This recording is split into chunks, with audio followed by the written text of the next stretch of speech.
और आप सभी का बहुत बहुत स्वागत है आपके अपने YouTube चैनल पर। आज की बड़ी खबरें लेकर आए हैं, big breaking news. Supreme court के जज ने कह दी है बड़ी बात, हाथ पे हाथ रख के नहीं बैठ सकते।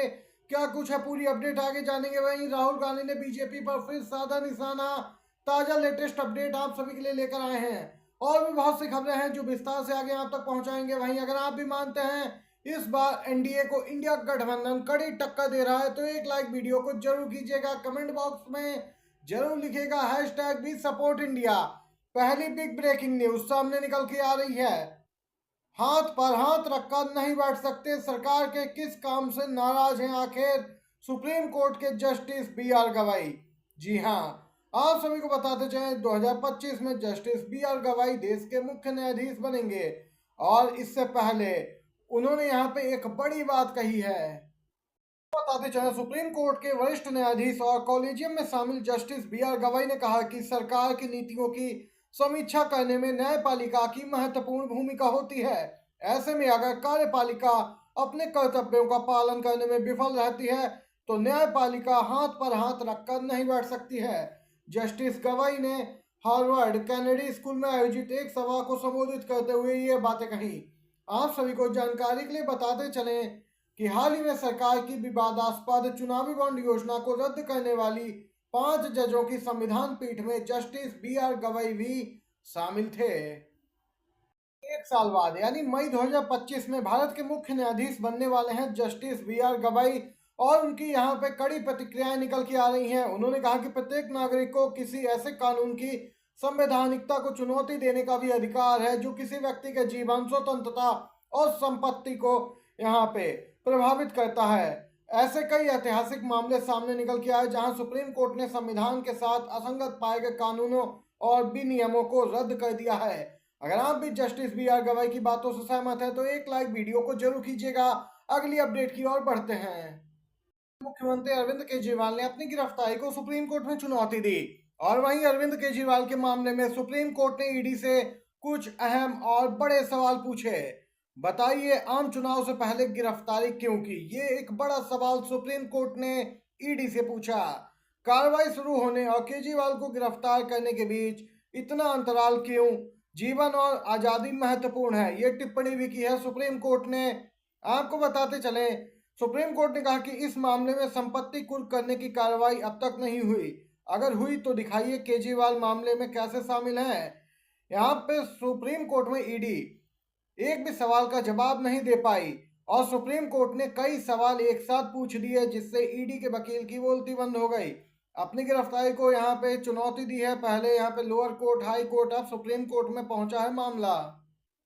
वैक्सीन को लेकर हुआ है एक बड़ा खुलासा। बुरा फंसी बीजेपी, ठीक आम चुनाव के दौरान ही बड़ा खुलासा हो गया है। आरजेडी नेता तेजस्वी यादव ने भी घेरा है। जी हाँ, भाजपा ने इलेक्टोरल बॉन्ड के जरिए चंदा लेने के चक्कर में करोड़ों देशवासियों को गलत वैक्सीन लगवा दी।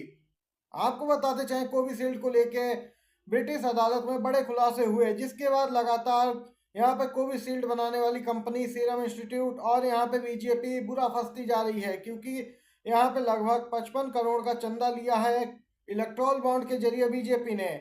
और वहीं वैक्सीन पर अखिलेश यादव का पुराना बयान वायरल हुआ है।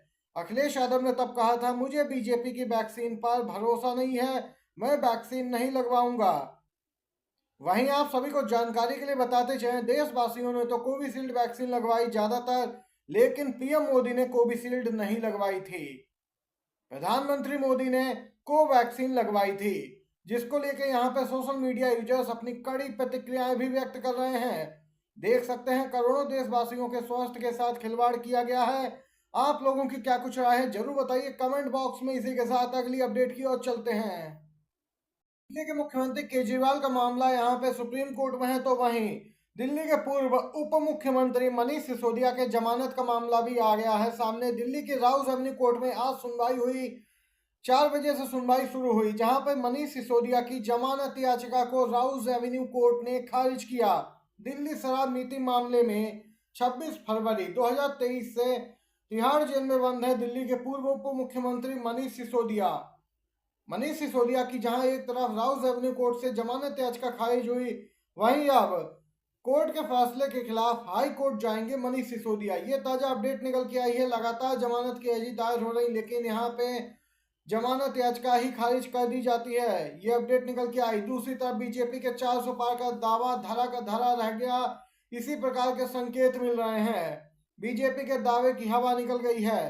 400 पार का दावा करने वालों को यहाँ पे पुणे शहर ने दिया है करारा जवाब। महाराष्ट्र के पुणे पहुंचे प्रधानमंत्री का खाली कुर्सियों ने स्वागत किया। जी हाँ, प्रधानमंत्री यहाँ पे एक रैली को संबोधित करने पहुंचे, जहां पर गिने चुने भाजपा कार्यकर्ता ही मौजूद थे और आम जनता यहाँ बिल्कुल नहीं आई। पुणे शहर में मोदी का भाषण सुनने कोई नहीं आया, सिर्फ यहाँ खाली कुर्सियां पड़ी रहीं। इसका वीडियो भी सोशल मीडिया पे तेजी से वायरल है। कांग्रेस नेता श्रीनिवास बीवी ने ट्वीट करके बीजेपी को निशाने पर लिया और कहा कि इंडिया गठबंधन इस बार 300 का आंकड़ा पार करेगा और बीजेपी 150 के आंकड़े को भी पार नहीं कर पाएगी। दो चरण के मतदान में यहाँ पे मतदान प्रतिशत में आई गिरावट ने भाजपा की परेशानी बढ़ा दी है। मतदान प्रतिशत गिरने से भाजपा खासी परेशान है। राज्य इकाइयों को युद्ध स्तर पर जुटने का निर्देश जारी किया गया। शायद बीजेपी जान गई है कि इस बार सत्ता हाथ से निकल गई, इसीलिए अब पार्टी ने यहाँ पे अपने राज्य कैडर की इकाइयों को स्पष्ट निर्देश जारी किया है कि युद्ध स्तर पर जुट जाया जाए। आपको बताते चले, मतदाताओं की उदासीनता जो कि स्पष्ट तौर पे कम वोट परसेंट में दिखाई दे रही है, उसने बीजेपी की मुश्किलें बढ़ा दी हैं। माना जा रहा है जो वर्ग बीजेपी को ज्यादा सपोर्ट करता था वह इस बार मतदान करने में रुचि नहीं दिखा रहा। पहले दो चरण के मतदान प्रतिशत में गिरावट ने बीजेपी के लिए खतरे की घंटी बजा दी है। केंद्रीय नेतृत्व ने राज्य इकाइयों पे सख्ती की है। चुनाव की निगरानी कर रहे राज्य प्रभारियों से विस्तृत स्पष्टीकरण यहाँ पे मांगा गया है। देख सकते हैं लगातार बीजेपी में यहाँ पे खलबली मची है जब से प्रथम दो चरण के मतदान में यहाँ पे मतदान प्रतिशत में कमी आई है। इसी के साथ अगली खबर की ओर चलते हैं। बीच पश्चिम बंगाल की सीएम ममता बनर्जी ने किया बड़ा दावा। बंदोबस्त ऐसा किया गया है कि मुस्लिम वोट ना दे पाए। चुनाव के बीच ममता बनर्जी ने लगाया बड़ा आरोप, कहा कि मुस्लिम मतदाता अपना वोट ना दे पाए, इसके लिए कुछ खास इंतजाम किए हैं बीजेपी ने। उन्होंने कहा सेंट्रल फोर्सेस बीजेपी के कहने पे काम कर रही। सीएम ममता ने कहा कि मैं सेंट्रल फोर्सेस से कहूंगी कि आप लोगों की नौकरी लंबी है, काफी समय तक काम करना है। आपको बताते चलें, स्पष्ट है सीधे तौर पर बीजेपी डरी सहमी है। खास तौर से पश्चिम बंगाल में टीएमसी उसे पछाड़ रही है, इसीलिए मुस्लिम मतदाताओं को रोका किस प्रकार जाए, इसके लिए सीधे तौर पर कुछ बंदोबस्त किए गए हैं। सीएम बनर्जी ने आरोप लगाया कि इस पूरे मामले में केंद्रीय जो फोर्सेस हैं वह बीजेपी की मदद कर रही हैं, उसके इशारे पे काम कर रही हैं। ममता बनर्जी पश्चिम बंगाल के मुर्शिदाबाद में चुनावी रैली को संबोधित कर रही थी। इस दौरान उन्होंने मोदी सरकार पर जमकर हमला बोला है। ये पश्चिम बंगाल से अपडेट निकल के आई है। आज की हर एक बड़ी खबर, बिग ब्रेकिंग न्यूज आप तक पहुंचाई है। वीडियो पसंद आया हो आपको तो लाइक कीजिएगा, शेयर कीजिएगा। आप सभी का धन्यवाद।